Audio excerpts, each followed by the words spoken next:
Hello, friends around the world. My name is Brandon Neighbor.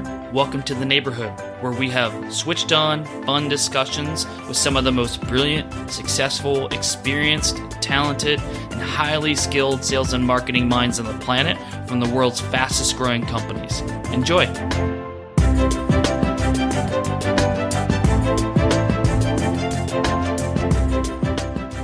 Hey, everybody. We have Jenn Knight on the show today. Jenn has worked with hypergrowth businesses like LinkedIn, Dropbox, and Stripe. At LinkedIn, who IPO'd in 2011 and was acquired by Microsoft in 2016, Jenn was the manager of solutions architecture. After 3 years at LinkedIn, Jenn joined Dropbox, who IPO'd in March 2018, and they have a valuation of $10.5 billion. She was there for 3.5 years, where she was the head of business technology, managing technical teams spanning financial systems, sales systems, web services, integrations, and business intelligence infrastructure. Over an 18-month period, she scaled her teams from 15 to 35 people. Since, Jenn has joined Stripe. They have a $20 billion valuation on $785 million capital raised. For the last 2.5 years, Jenn's been at Stripe as the head of internal systems. Here we go. Jenn Knight, awesome to have you on the show. How are you? I'm doing well. Thank you for having me. Awesome. Thank you for coming. It's amazing to have you. I'm excited for so many reasons. We know each other well, and we've worked together in the past. But your brain and getting to share that with people in the audience is really exciting for me. Like, it's hard for me to contain some of the excitement. I'm excited to go through some personal stuff today. So we'll go through and kind of dive into who Jenn is as a person, start from where you grew up and some stuff from your childhood, so people can get to know you a little better, like I do, and then we'll hop into some professional stuff. So walk us through a few different things about what Jenn was like as a kiddo and what it was like growing up with as Jenn Knight. I grew up north of San Francisco in Sonoma County in Petaluma, which was a ton of fun. It's changed a lot now, but in the early 90s, it was very rural still. Get on your bike, ride into a field, find some mice, hang out. I was a pretty nerdy little kid. I grew up in a house that didn't have a TV. My dad is an engineer, so we were always puttering on things. We had a garage full of tools, and we were always being taught new things, always encouraged to be outside. Got a computer pretty early, which was neat. I think my brother and I, very nerdy, would love to do things like see how many files we could delete to destroy the operating system, and then rebuild the thing. Built a few computers growing up, but really enjoyed that part of life. Cool. I would say, I was a kid who had a little bit of a different experience growing up just because of the nature of my house, and spent a lot of time outside and a lot of time building and poking on computers and just hanging out. Cool. Were you a particularly social kid? That's a funny question. I always had good friends, a few good friends. I think I'm still that way. I'm someone who finds people that resonate with me, and I keep a few close. I really enjoy the company of others, but I've always been someone who has more of, 2 or 3 really close friends than a whole big group. And growing up, I had to change schools in middle school. So that about 12 years old, I had to move across to a school across town. And that taught me, one, that you can make new friends, but was pretty scary, I think, at the time. So, you get close with people in elementary school, and then didn't get a chance to stay friends with those people. I had to make new friends at 12, which was great in the sense of it taught me that you can and you can survive. But it definitely meant that I had, a few folks I kept close. Cool. I like it. A small, very close circle. And you said you were always building things or tinkering and having some nerdy fun. Tell us about a little bit of the nerdy fun and hobbies that you had. I think I actually laugh. I look back on it. A very good example of this is my 4th grade science project was about different forms of energy, and it was about potential versus kinetic energy and the conversion. So my dad worked with me to solder a little kind of windmill thing that was powered by candles. That might give you a good picture of what my house was like. That's great. Yeah, and then we did things like gardening. That was always fun in the summer. Petaluma was a great place to grow a garden in the backyard, so my parents did that. Just those kinds of projects. Those are the ones I remember the most, I think, partially because, you get pictures of them and they're the stories that get told. But there were always a million little things that we were kind of playing around with. Yeah, cool. Love it. That's great. Quick stop on high school. What was high school like for you? High school was a lot of fun. I wanted to get out of Petaluma. I knew that wasn't where I wanted to be, and I knew I wanted to go somewhere for college. In my family, education was really important. So all growing up, it was, you're going to go to school, you're going to do well, you're going to learn a lot. You're very capable at learning a lot. You're very smart. Put your head down, learn, go get opportunity. So that was just kind of the ethos of my growing up. One thing I will say is my parents were not obsessed with grades. They didn't push me to be perfect. I weirdly pushed myself. And at some point they were like, you need to calm down a bit.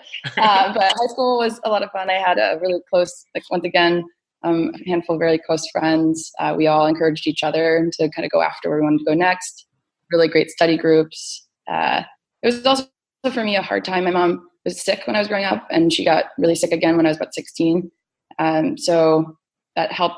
That was hard at home. My parents dealt with it really well, but I had the mix of trying to be a kid who was studying and then dealing with some things at home. So I think once again, close-knit group of friends was really important for me because they were people that I could lean on and really knew what was happening in my life. And the rest of it was just getting through it. Interesting. It's some things a lot of kids that age don't necessarily have to deal with, obviously. Yeah. Okay. So you wanted to get out of Petaluma. I did. But you were trying to be perfect so you could have all the opportunities in the world to do that and chase your dreams. Your dreams brought you to Beantown, Boston. So tell us about going to BU. Tell us about why and what you were like at BU. Yeah. So my parents had saved a bit for us to go to school, but I couldn't go anywhere. So it was one of the reasons that studying was really important for me. It was ultimately getting scholarships, getting the opportunity to go to school. And I actually went to Boston sight unseen. I'd never been there. I didn't know anything about the school. Wow, that's cool. Yeah, it was kind of funny. So they reached out to me and they offered me a really amazing scholarship. And it actually brought the price of the college down to closer to what a UC would be for me. And so I was making a decision whether to stay in California or go somewhere else. And my parents were very open to encouraging me to try something new. My dad said, though he always jokes that I was running away from them, he said to me, leave California now. If you don't like it, wherever you go, you can always come back. But if you don't leave now, you may never actually leave the state, and you may not see what the rest of the world's like. So I accepted to BU, and I had a choice for my parents to come with me for orientation or to help me move in. So my dad came with me for orientation, and that was the first time I saw the school and saw Boston. That's it's a very Jenn Knight thing to do. You're so adventurous and fearless. I love the courage and the fearlessness. It's cool. It's a good example. Looking back on it, it's funny. I think I was mildly terrified, but one of the reasons I went is I really wanted to study international relations and or something along that. And the UC that I was looking at only had international economics, and I'm more interested in people problems than technical problems, actually. So BU had an amazing international relations school, and that was ultimately what encouraged me to go. Awesome. And international relations, say that 5 times fast. And you also studied French for a year in France, correct? I did, yeah. So I was international relations major. Foreign policy and security in the Middle East was the focus of my studies, but I also did a minor in French. Very cool. Yep. What was your experience like in France? It was an amazing experience. I think, once again, it's a different time now. At that time, there were cell phones, but not really. There's the internet, but not really. I didn't have a laptop with me that could connect to the internet very often. So it was an interesting experience at 19 to get on a plane and fly all the way across the world, and then get a calling card and get on a payphone at 7:00 at night to call your family to handle the time zone difference. I was ready in that I'd studied French in high school. I was also not ready in that I had not studied it for a semester before I went. But I had a pretty incredible experience on my way over there. Being from the West Coast, the program that my school ran didn't actually coordinate my flights because they coordinated everything for kids on the East Coast. Once again, I was put on a plane and my parents said, good luck. And when I landed in Paris, I had no idea that Charles de Gaulle was kind of a mess. But I landed in Paris and I was running through the airport and I saw the group that I was eventually going to study with being guided through the airport by an adult, and I was running for a gate to miss my flight. But I got to the gate, and right behind me showed up a woman who was about my age, and she had actually been studying English in the U.S. during the summer, and I had no idea what to do. And she just grabbed hold of me. Her name was Pauline, and she took me to the ticket table, and she handled everything. And we went to a different airport, got on a flight together to Lyon, and then her parents drove me to Grenoble with her because they were going home. And it was a totally surreal experience, but also one that I think back on a lot, that the world is actually a very generous place, and it's a very kind place often if you're open to it. And I know it has its rough edges, but at a young age, being able to travel over there and see that, people are people across the world and people are willing to help was really incredible start to the journey. And that things don't always go perfectly, but they will end well was something that was fun. And then it was kind of a crash course in trying to navigate another culture, which I've always looked back on and really appreciated what the program gave me. So it was a fun year. Very cool. Okay, so you studied BU. Walk us through your first couple of gigs up until before LinkedIn. So up through Blue Wolf, and let's do some hops, explain it. Typically we go through a few different things within those gigs. What I want to do is get to LinkedIn, Dropbox, and Stripe and talk through a couple of examples and some of your superpowers, and we'll get there. But anyways, why don't you hop us through, just so we have a good understanding of where you came from professionally, hop us through some of those gigs and what you were up to. Yeah. So seeing as I studied a bunch in high school, I actually entered college as a sophomore, finished in 3.5 years because I took a bit of extra time to go to France. So I graduated actually December 2006. For family reasons, with my mom being sick and it not being very clear how long she was going to be doing well, I decided I wanted to come back to the West Coast. I had the most useless degree on earth to come back to the West Coast. There is very little to do with international relations with a focus on the Middle East. So I came back and had to figure out what I was going to do. And I ended up, just on Craigslist looking at jobs. That was the way back then. That in the newspaper, which was 2007, and it sounds kind of crazy, but that's the truth. LinkedIn was, I suppose, kind of a thing, but it was, very, very small or not really a thing. Yeah. It was just starting out, right? So I just applied to, everything I could. And then I ended up getting a job as an office manager at a solar company in Berkeley. And I with my college degree, went and answered the phones and opened the mail. But it was the thing that afforded me, my first apartment and my first foray out into the world. It was a great community of people, and it was an opportunity for me to be in an environment where I could just see how I could help. And so I learned as much as I possibly could. I had a lot of fun working with the outsourced IT guys who would come in and help with the servers. And then we hired a director of IT, and he was a bit overwhelmed, and he asked me if I wanted to help him administer Salesforce. And so I started doing that. I was there for 2.5 years. The company split. Part of it was sold off. The residential was sold off. Stayed with the industrial side. Learned Salesforce development. I was quite lucky in that I became a Salesforce administrator right before Salesforce opened up as a platform. And then my boss at the time taught me how to program on the platform. It's very similar to Java. Apex is Salesforce's language.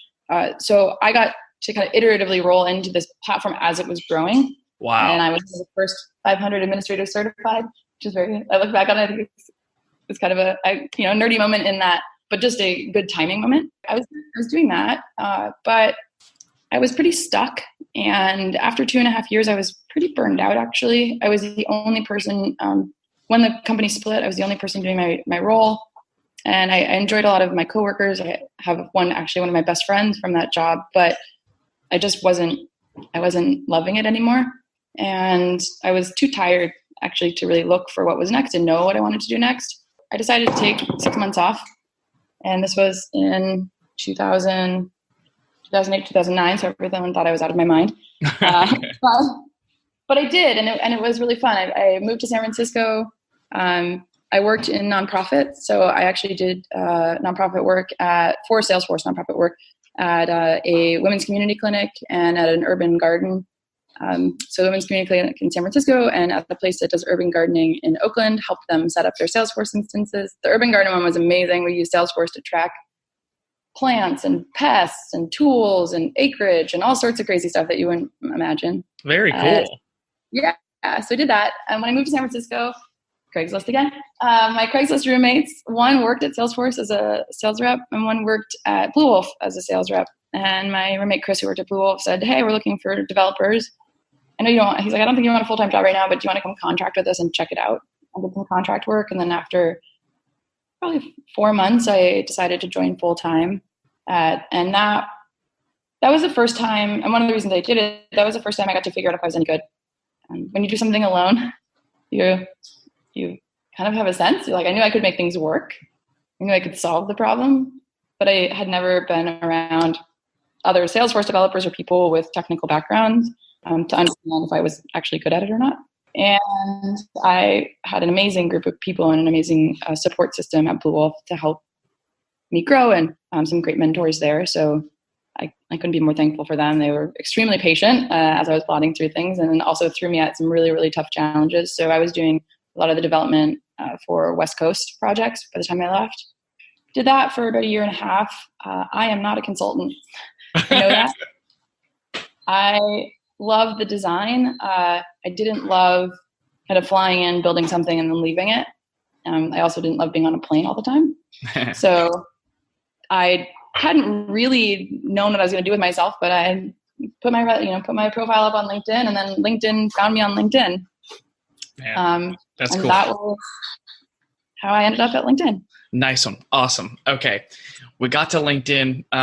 This is, that's a really good story. You got to work on some excellent, cool projects while you were trying to figure out like your actual, the depth of your prowess around this new set of skills you were learning, but it's probably also really stimulating for you because you're such a smart person. You're also trying new things all the time and wanting to build. So I'm going to guess that was really stimulating to learn this whole new world of technical bricks that you could build with. That's great. It was a lot of fun. It also taught me that skill set around Salesforce is something that can be used anywhere. That's something I talk about with my teams now. It's quite fun. And I think a lot of skills in a lot of different areas of business are transferable, but that if you want to work at a small company, if you want to work at a big company, if you want to work in nonprofit, if you want to consult, there's kind of a home anywhere. And that is pretty liberating because you get to go kind of pick your family and pick where you want to be. Cool. Love it.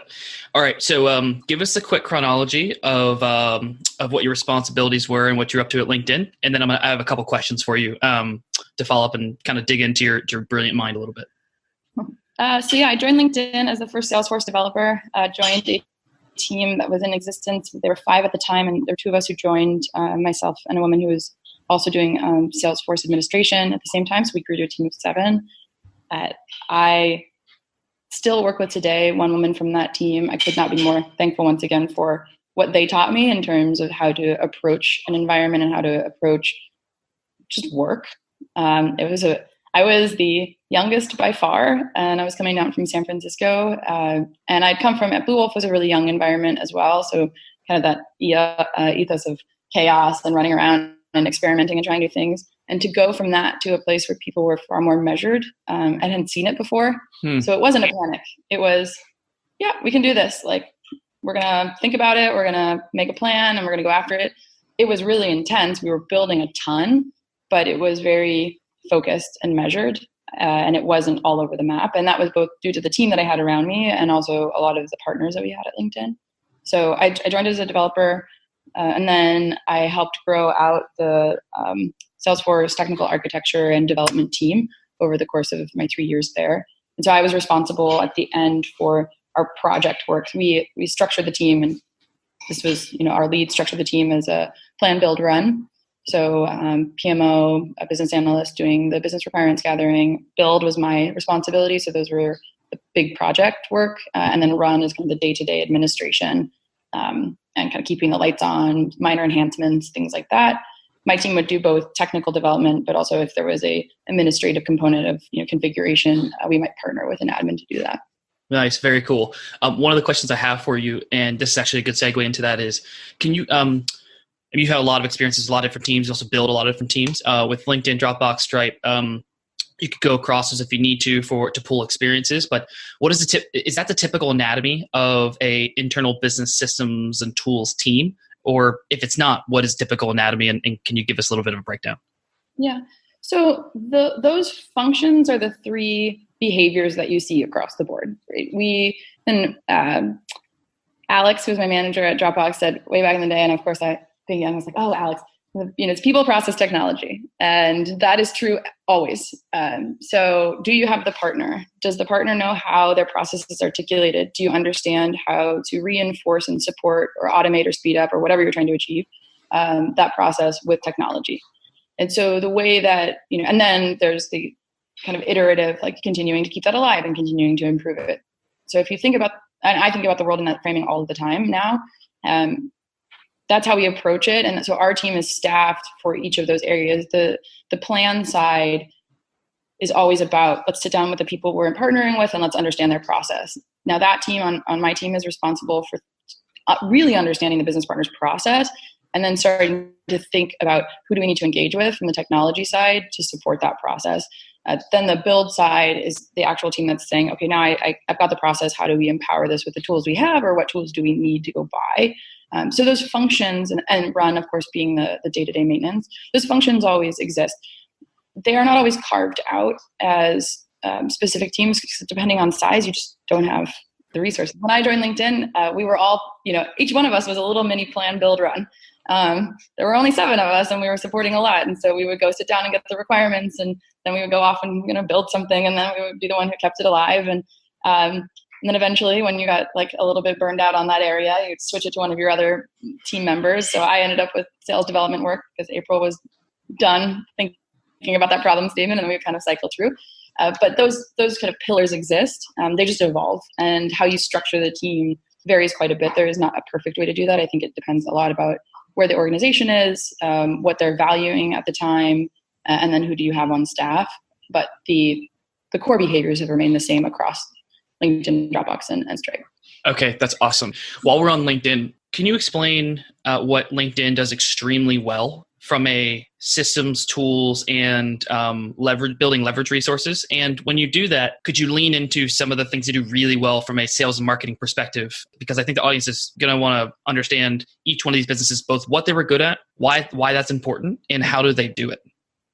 Yeah, so I will say it's been a few years since I was there, so I'm sure it's evolved. But one of the overarching things that I remember from that time was actually just focus. I think LinkedIn did very well, and as a partner to it, I appreciated it a lot after I left. There's always thrash. Nothing's perfect. The business evolves. Part of my responsibility is to be flexible enough to accommodate the fact that businesses change. They chart a course, but it's not like product development in exactly the same way. Factors change, and they can change fairly rapidly, and so the needs of the business can change fairly rapidly. That said, knowing more now and having seen different environments, in the face of that, I'd say LinkedIn did very well on remaining focused and what the core objectives that they were trying to enforce were, and then systematizing those, and maybe doing some experiments on the edges of other like creative things that we could potentially do to drive the business, but making sure that we were focused on being excellent at a few things, doing those very well, and those being backbone things for the business. So it was the first time that I got to work on some of the end-to-end workflows around demand gen, and how do you think about that, and how are you optimizing that? And not about a lot of bells and whistles, and not always about crazy experimentation. It was first, let's get it right. We have a core business objective, and the objective is not changing. It's reduce the time to touch. Like, okay, let's go nail that one to the wall, and then once we get that one done, we'll go find the next one, and we'll nail that one down. And those are the kind of focus areas that don't change, right? Even if your approach changes or your markets change, they're just really core parts of how you want to operate a business. So that was something LinkedIn did very well. One of the reasons that I left LinkedIn, though, and on the systems side, is that at the time that I was there, we were very siloed. So we had a lot of autonomy in the space that we operated in partnership with our sales ops partners, but some processes are actually cross business unit, and some systems work best when they're integrated across. A good example of this is a CRM to Oracle, CRM to an ERP. So Salesforce to Oracle, or Salesforce to NetSuite, or I don't know any of this. No one uses anything except Salesforce. That's not entirely true, but Dynamics to SAP. Any of those. Those flows were something that were interesting to me, and I didn't have the opportunity to work on as much. We could influence, we could encourage, but we couldn't work on it as much. When I got to Dropbox, that was the first place that I was able to think about end-to-end flows. And that was an area, because I had the autonomy to go own those. So that was an area that I think LinkedIn did very well in the focus in the focus in depth in a particular system space, but we struggled a bit on the cross systems from where I was sitting. I think this is not a universal picture, but from where I was sitting. So when I moved to Dropbox, I got the opportunity to think more cross-platform, and that helped kind of smooth some of the edges across teams, which was a lot of fun. At Dropbox, we were in a bit of a different mode, so we were doing a lot of crazy growth. Awesome. This is good. This is a good natural transition. Tell us what you're doing at Dropbox, and this is good. Thanks. Yeah, so I joined there to do sales systems. It was still really early days. We were still hiring out our sales operations team, and so I at that point learned the importance of the people process part. When you put technology first, it proves to be a bit of a challenge. So we did it. That one was, I learned a lot more about meeting my business partners where they were. I actually leaned more into some of the operations and business analyst part of my role. That was not what I was doing at LinkedIn, but at Dropbox by necessity, saying that there's three functions. I was doing plan and build and run. And as I hired my team out, I hired them to do run first, and then started kind of building from there so that I could figure out what the needs of the business were and then try to make some educated decisions around what we were going to invest in on the technology side. We had a ton of fun that we were building from scratch. There were things at LinkedIn, even by the time I was there, that had become so complicated that you kind of didn't want to touch them. And when I got to Dropbox, that was the first time I got to build an order to cash process. Cool. And I had an amazing partner who was also new. He had never built it before, and he was coming from the finance side, and he was really passionate about making this a really amazing experience for people. And so we just partnered really closely together to make that happen and thought about how we did end to end. And we ended up over the course of probably 2 years building a flow that I'm still very proud of, but was very focused on these business objectives again. We wanted the experience of someone who was buying Dropbox through a contract from a provisioning perspective to mirror the experience of someone who was buying with a credit card. And that was our goal. So we set that as our goal. And then we also set a goal that along the way that we had the smoothest possible process with the sales team so that there was a lot of transparency about what was happening. Contracting, some of you probably know, can be very frustrating from a sales side because there are, legal people coming in, there's financial approvals, there's these multi-step processes, and it can feel like it's taking forever and you have no idea what's going on. And then maybe the thing is signed and now you don't know why your customer hasn't been given the product because it's fallen into another manual process where someone has to go into some back-end system. Or, in the case that was happening when I got there, you as a sales rep now have to go into some back-end system that you maybe don't fully understand and punch a bunch of buttons and then hope that everything works out and like your customer gets the product they want. So we started once again with that focus, and we're really successful there. And those kinds of activities were the things that made my team successful when we could find those focus areas through our rapid growth. Those are long pull items. They take a long time to get right. And if we kept focus on it, we were able to drive impact. So we're really I brought that from LinkedIn, that kind of focus in our space. Hey Jen, can we pause there for a minute? So let's use the order to cash process that you built. Can you walk us through the phases you go through to build the case for it, plan out the project, resource and manage the project? You've got to have internal buy-in. Then you've got to pull through for people actually making sure they do what they need to do in the field and in the business. Can you kind of walk us through using that as an example for, number one, what the steps are, and number two, from a sales and marketing, or just really from a stakeholder perspective, what are some of the best practices in working with your team so that we can be better at doing that as you go through it? Yeah. So let's break it down. How do we approach it? So now one of the things that I think a lot about when I'm approaching these types of projects is how do we think about an ask in its end to end? So one of the things about working with a systems team is that we're ultimately accountable for the overall health of the systems. And it's an interesting process for us to understand what a business is asking for, and then trying to put that in the context of either another set of business asks or the platform on the whole.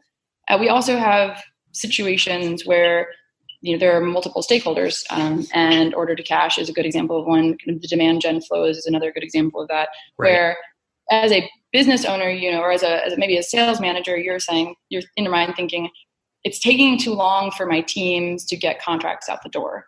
Right? And then on the other side, the finance systems team is thinking, like, I need to be able to ensure that this contract has the correct margins, or is like feeling good about that. And the legal team is sitting there thinking, like, what are these contract terms? Like, let's make sure that those make sense for the business. So when we get these asks, part of what we think about on the more complicated asks, but even on the smaller ones, is, who are all the players in this ask? What is it in the context of the larger process flow? And what is it in the context of the larger systems? And that's something that I've had the opportunity to do a lot, and something I quite enjoy is how do we put this, frame it out and where it wants to be.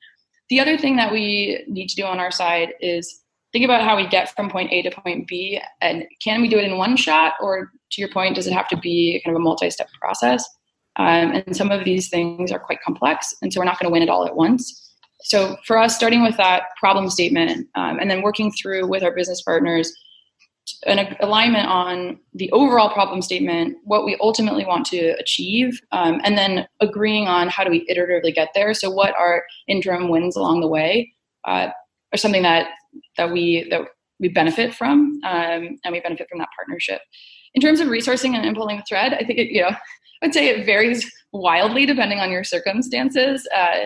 And systems tends to be lagging behind the business. I have yet to be in an environment where we weren't coming in 2 or 3 or 4 or 6 years late.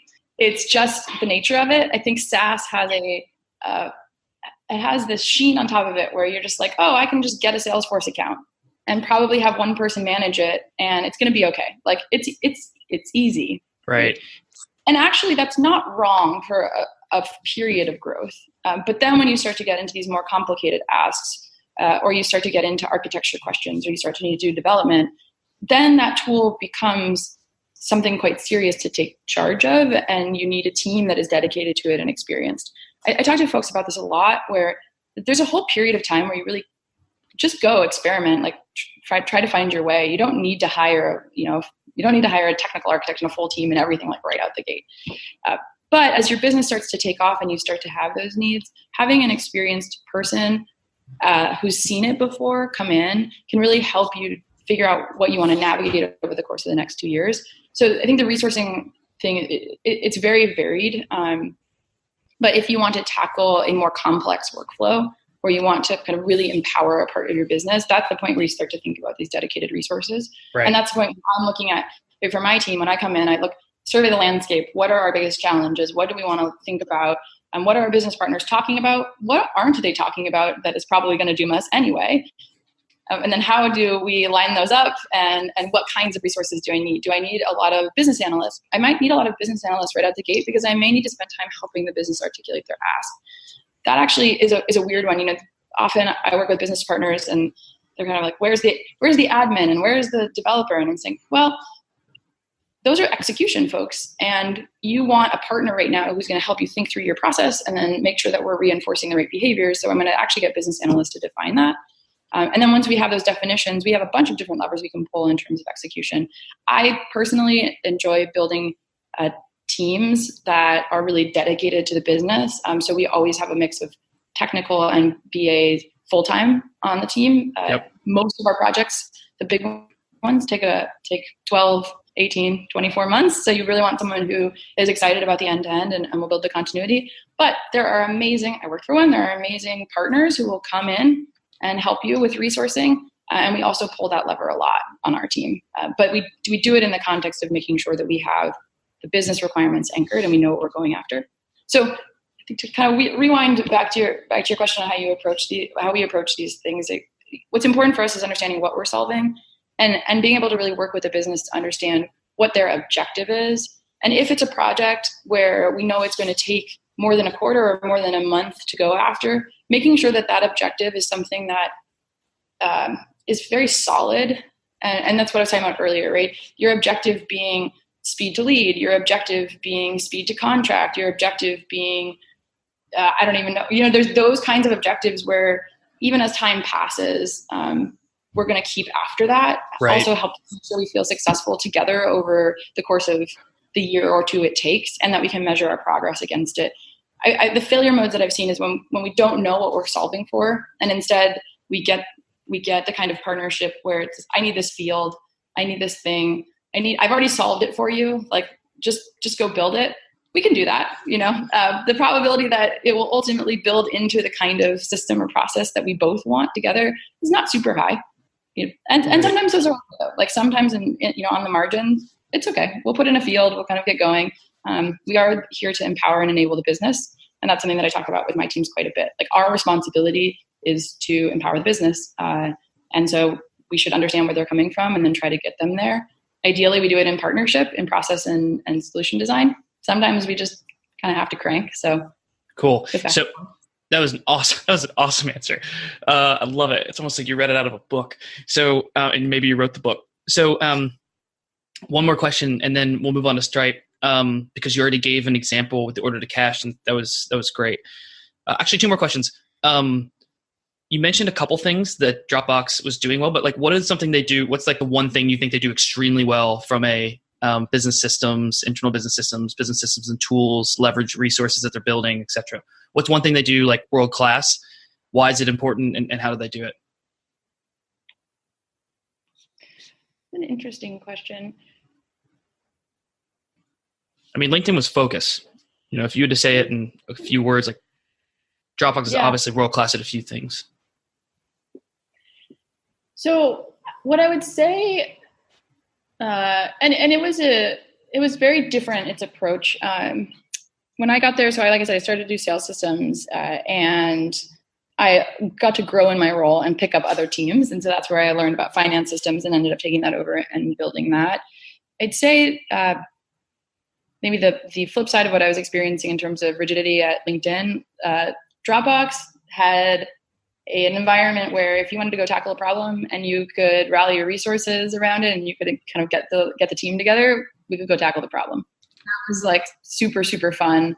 Obviously from a system side, I think that is a strength there, where we had, once again, the autonomy to go try to solve these problems and could get sponsorship to go solve these problems. If you could, find your partner on the other side and shake hands and go after it, we could kind of move ourselves forward. And there wasn't resistance to that. There was a push to get, however we get to a better place, let's get to that better place. Not about who you are or what team you're sitting in, or, my priorities versus your priorities and how our roadmap and all that fun stuff. It was like, hey, we have this problem, and yep, it's going to involve like 3 or 4 teams. Let's go figure out how to do that, and we'll get together and we'll go agree on the problem and we'll go solve the problem.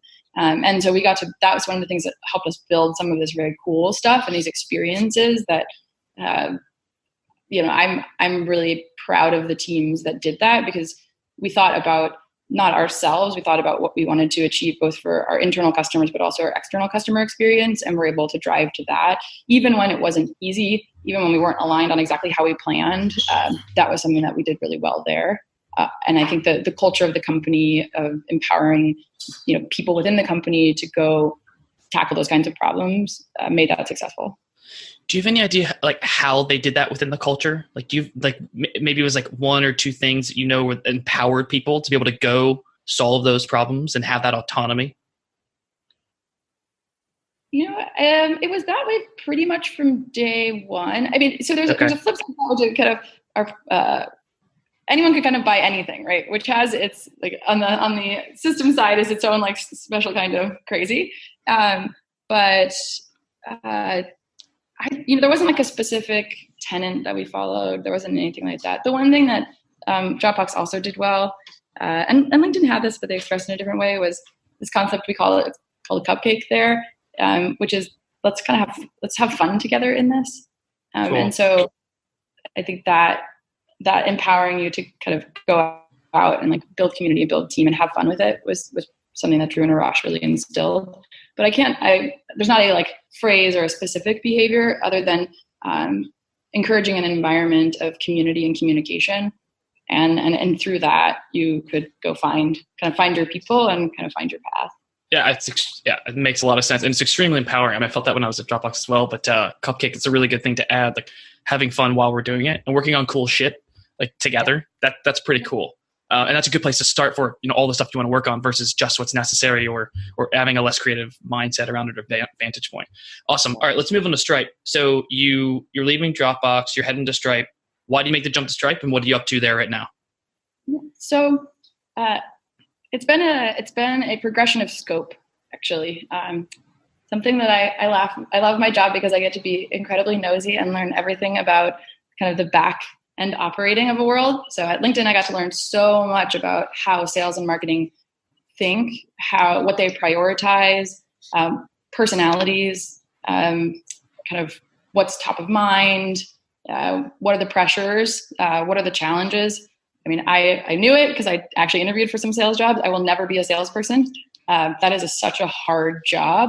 And being on a technical side, I also appreciate the challenges of a technical world, but having the opportunity to be in with sales teams and marketing teams and see how they think was something that I got to do at LinkedIn. I got to Dropbox, I was doing that, and then I got the opportunity to learn how accountants think because I took over finance systems. But at Dropbox, and it's a totally different world. I took an introduction to financial accounting after sitting in our first CFO staff meeting because I was like, I literally understand none of the terms. And I had an amazing partner and a revenue accountant. She was Sarah Schubach was the most patient person. I took over the finance systems team and we were working on a project and she's describing debits and credits and she's walking everything through with me and she's willing to repeat herself as I'm stumbling through it. And I got to really understand that the pressures in their world are really fundamentally different than the pressures in sales and marketing. And they have external pressures with GAAP and all of these other requirements that they're marching to. And so I got to learn about that. At Dropbox, though, there was no mandate when I was there for the business technology team. We were slowly picking up pieces. And that was fun in its own way, but it was also hard. Right. Sometimes I was picking them up and they were healthy, and sometimes I was picking them up and they were in an interesting place. So I'd been going through that, and we were getting pretty big, pretty stable as a team. And then I, through a friend, ended up chatting with the CFO at Stripe, and they were looking for someone to lead internal systems, and that would be finance, sales, marketing, support, people, kind of the whole set. And that's what ultimately pulled me there. Also, the fact that Stripe really reminded me in tone and approach to LinkedIn in the early days. There was just something about it that frankly just felt familiar. And so that was why I decided to take that opportunity. When you've been at a few different tech businesses, you understand what good culture looks like, and you walk into a place and you're having all these conversations when you're going through the recruitment process. Yeah. It's amazing how often it comes up where some version of it felt like I was coming home, or it felt like I was going to something that I already knew, and I could see like where the movie was going. I've seen this movie before. I've directed it. A few of those different things happen a lot when you're making your third, fourth, fifth jump into a lot of these businesses.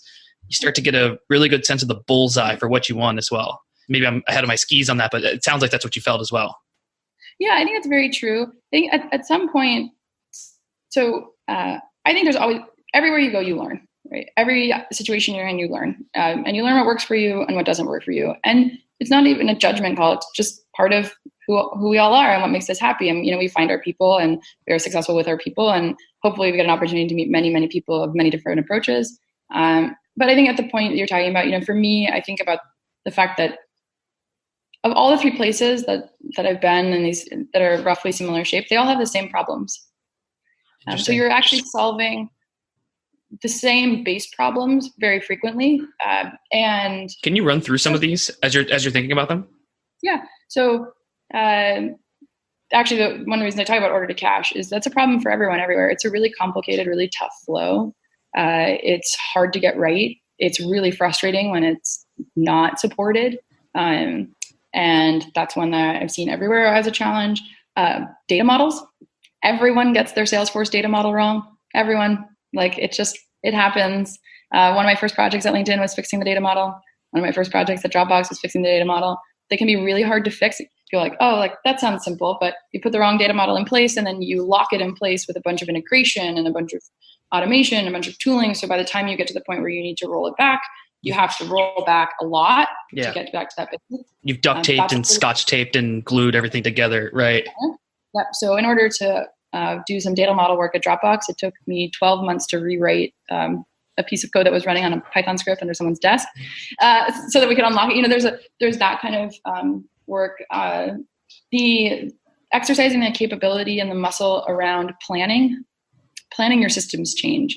You're often in an environment where everything is moving extremely rapidly, and on the process side, you're iterating and you're iterating and iterating, and then systems don't always benefit from that rapid of iteration. There's a point where you have to be able to experiment outside the system, and when you get closer, you don't have to be perfect, but when you get closer to your ideal process, then you want to systematize it. So when a team like mine comes in, one of the big challenges we face is not actually a technical challenge. It's working with our partners to say, I know this feels like we're slowing down. Right. We're not saying no, we're not saying stop, but we have to take a step back, and we have to kind of, once again, put this in context and figure out how we rationalize this within a system. And so that muscle, it's a challenge for everyone. It's a challenge everywhere. So that's when we face. So when I'm saying these problems are very similar. And to your point, when I'm making a decision now about where I want to go, you know, you're kind of living with this community and in this environment for a pretty significant portion of your day or your life over the course of the time that you're at that company. Yeah. And anyone who's worked in tech knows it's not 9 to 5. If you've managed to pull 9 to 5, like, you're lucky.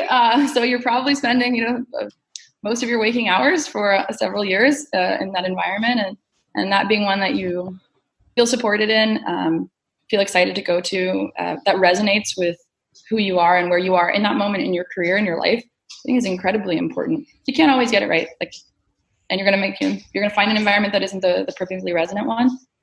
But that's okay, because then you learn aspects of that, and I think even there you can take aspects of those environments and take them with you going forward. But I agree, especially the third or fourth time around. I think it's true. We always kind of try to find that place where we feel maybe a bit more like home. Yeah. Cool. Good one. All right, Stripe. So 2 things. Why don't we start first with an example of like a major project you're working on, and maybe you could talk through as much as you can give us without giving confidential information, obviously. But what are some of the really cool major projects, or one major project even, to give us an idea of like the type of stuff you're doing at these different companies? You're giving really good examples so far. Give us a profile of Stripe and some of the things you're working on. Yeah, I'd say actually I'll do a little bit of a different answer, which than a systems answer, because I always love the technical stuff. The project that I'm working on at Stripe, and that's been the thing that's so top of mind for me over the last 2 years, is actually establishing the team, and establishing a team that is proactive and not reactive, and understanding what our actual needs are. So to give you a sense, my team, when I joined, there were a few people in the organization who were part-time working on systems. And so the systems were pretty underfunded. And that was one of the reasons they asked me to join. But putting language around what it actually looks like to manage these systems well, putting language around the fact that we have huge gaps right now, and with that language, also still keeping my team motivated. Right. A lot of what I'm doing right now is that dance of being able to say, like, we're here, we're growing, we're here to support you, and in the same breath, I appreciate and understand that there is a laundry list of things that we're not able to do. And keeping that dialogue going and figuring out how we grow up into Stripe as an organization, and how we try to close that as rapidly as possible, close that gap, which on the surface frequently looks like we aren't moving fast enough, because some of these things, I mean, they're around hiring, they're around team structures, they're around normalizing as a team, they're around the thing I just mentioned about learning how to partner with our partners, helping our partners understand planning processes. The big project that there's a bunch of technical projects, there's a bunch of these kinds of negotiations. But actually the big project that I'm working on at Stripe is around that area. How do we understand how to best serve the organization? How are we getting out of this proactive mode? How do we become, I don't think we always are a value add, but how do we really drive that value forward? And how do we become a team that is not, a handful of people who are just heads down executing, trying to scramble to the next thing, and are more laying the foundations and partnering to lay the foundations with our business partners. Knowing that we're a couple years behind, so we have a lot to catch up on. That's really been, if I look at it across all of my teams and what my what my function is doing right now. We are working on technical projects. We're delivering things every day. We're trying to move us forward. Kind of core capabilities that I've discussed before are projects that we're working on. But really more than anything right now, we're focused on how do we partner? How do we partner for success? How do we understand what we should be investing in with our partners, and how do we really surface their underlying needs versus the kind of rapid fire day to day? So that is really interesting. I've got a question for that. So can you explain what the end result looks like? Like, what does euphoria look like when you get to this place where, maybe not euphoria, you get what I'm saying though. Yeah. Where you get to this place where you're being proactive, you're working with the business on the things you should be working on, and it is working like a smooth machine that is operating on all cylinders. Like, what does that look like, and what are you guys accomplishing when that happens? Yeah. So maybe I'll start with, what it doesn't look like. That's good. There's no world in which we're done, and there's no world in which there's no backlog, and there's actually no world in which we are doing everything the business wants, all 10 items every sprint. That has never happened in the course of my career, regardless of the team size or anything like that. There will always be needs. There will always be needs that we can't serve immediately today. And part of that is actually the right investment model for the business overall. Right. So we're always looking at prioritization. I think when it's running smoothly, the factors that I look at are, we have transparent and clear communication with our partners. They know what they're getting, and we're delivering that in the way that we've committed to delivery. They are actively engaged and partnering and feel good about the prioritization. They know why. They know the business impact, partially because they're defining it. But there's a lot of really clear communication there. And then on our side, like I said, we're delivering on time. We're delivering in a way that is thoughtful and accountable to the rest of the ecosystem. So we're not breaking each other, and we're not breaking the system. That actually gets quite difficult at scale. If you have 5 developers on a platform, and sometimes they have overlap, you have to make sure that they're all developing the product that is your CRM, or the product that is your marketing automation platform, in a way that is conscientious. So we are, when we're operating smoothly, we are not blowing up each other's work, which is not but that's a pretty obvious one in my mind. I think when we're operating smoothly, we are responding to the right things with the right urgency and the right SLAs. So this is one of the reasons that we end up with a run function. Is not every ask has to be treated like a project, right? But not every ask has to be can be treated like a quick win. Right. So you want to have varying SLAs and varying approaches, and when we're running smoothly, we have an intake process that allows us to triage those and be very quickly responsive where it's appropriate, and be thoughtful and measured in our approach where that's appropriate, but not trying to do a one size fits all. Those are kind of the core tenets that I look to when I think about how my team is running smoothly. I think maybe the one that we don't talk about with the business as much is we also spend some time thinking about the technical foundations and how those potentially need to evolve, because our SaaS partners are evolving different features and giving us different capabilities. So maybe we set up an integration one way 4 years ago because that was what Zendesk allowed us to do. And that maybe is really difficult for us to maintain and manage. And on the business side, it may look like it just works. And on our side, it may be a ton of toil and work to keep it alive. And Zendesk releases a new feature that simplifies that. How do we also continuously bring technical underlying improvements, infrastructure improvements into our roadmap? And then when we're working really well, socializing those up with our partners so they really appreciate why us doing that work actually improves their world and makes us more efficient together. Those are kind of the high level things that I look for when I think about my team operating well. And like I said, the work will never stop. It will always be there, which is the exciting and fun part. So really it's about transparency and process and prioritization. Nice. Awesome answer. Thanks so much, Jen. Last question and then we'll wrap. Okay. I've got one rapid fire question for you as well.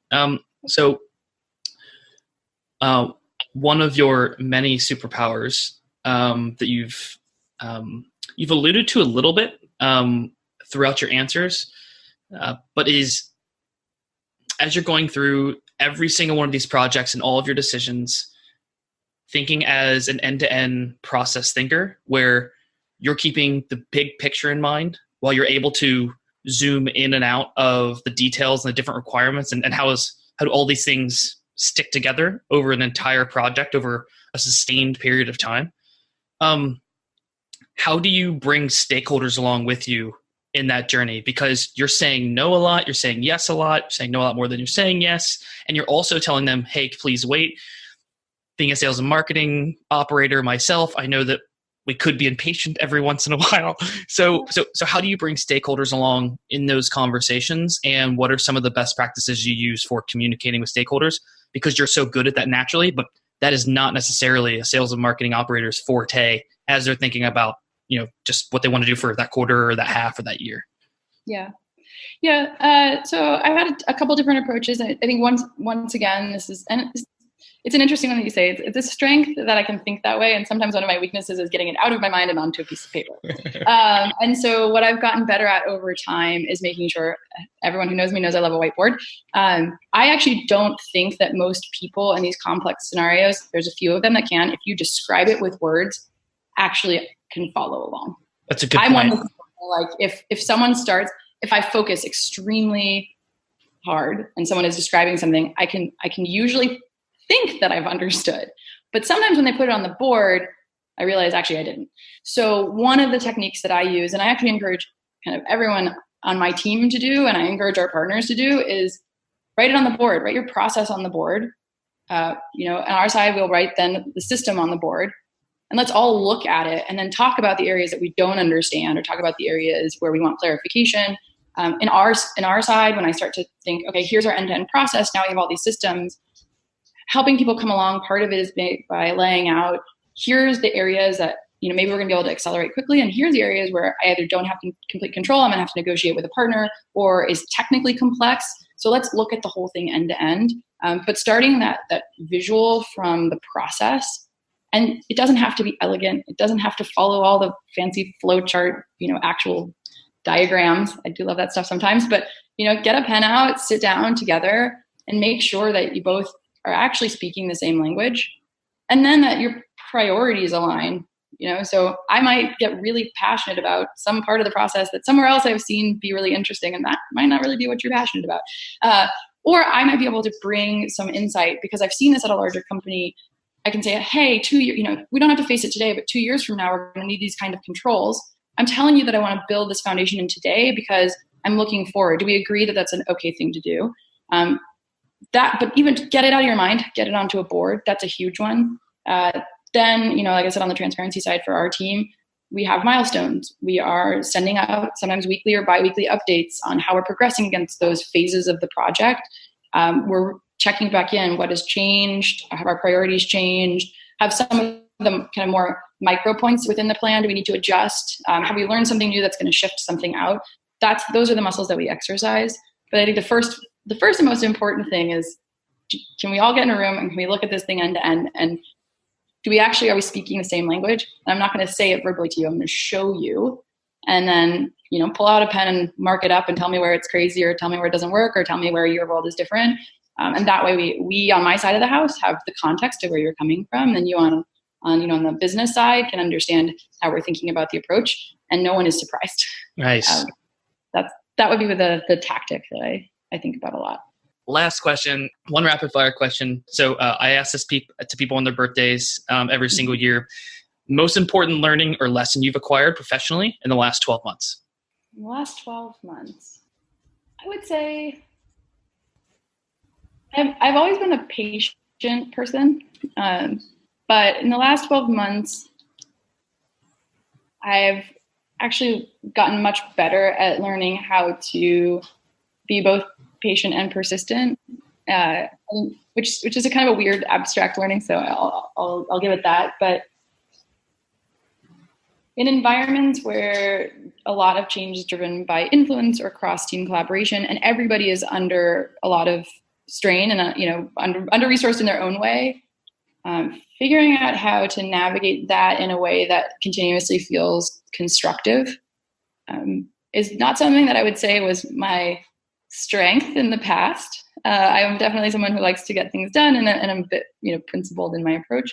But knowing, same thing happens to my team. People are coming to me and saying, Jen, can you do this thing? Can you do this thing? And I'm saying, no, we have to put it in this roadmap. Learning how to be on, the customer on that side, and how do I navigate that? And how do I continue to emphasize the importance of something while being respectful and patient to the process that I'm in, and being okay with that. Patience, part of it is with my partners, and part of it for me is actually with myself. Right. Is knowing that when you're turning a really big ship, it's slow, and some months and quarters, you have this moment where you're like, what have I accomplished? And those accomplishments are a bit abstract. They're maybe not, I delivered this project, or I, made this great presentation. They're like, I hired these people and these people are ramping. That means in 2 quarters, it's going to be awesome. Or I changed part of a culture around, an approach, or I encouraged another team and my team to participate together in a project. And yes, that project hasn't started, but we're like, the train is still slowly leaving the station. That patience with myself, with my team, and with others, and really thinking about how to be persistent, but patient with the process is something that I would say I've learned quite a bit about in the last 12 months. And it's something that's helping me think about scale. Hey everybody, thanks so much for listening. If you appreciated and enjoyed the episode, go ahead and make a comment on the post for the episode on LinkedIn. If you love the Naberhood podcast, we'd love for you to subscribe, rate, and give us a 5-star review on iTunes. Until next time, go get it.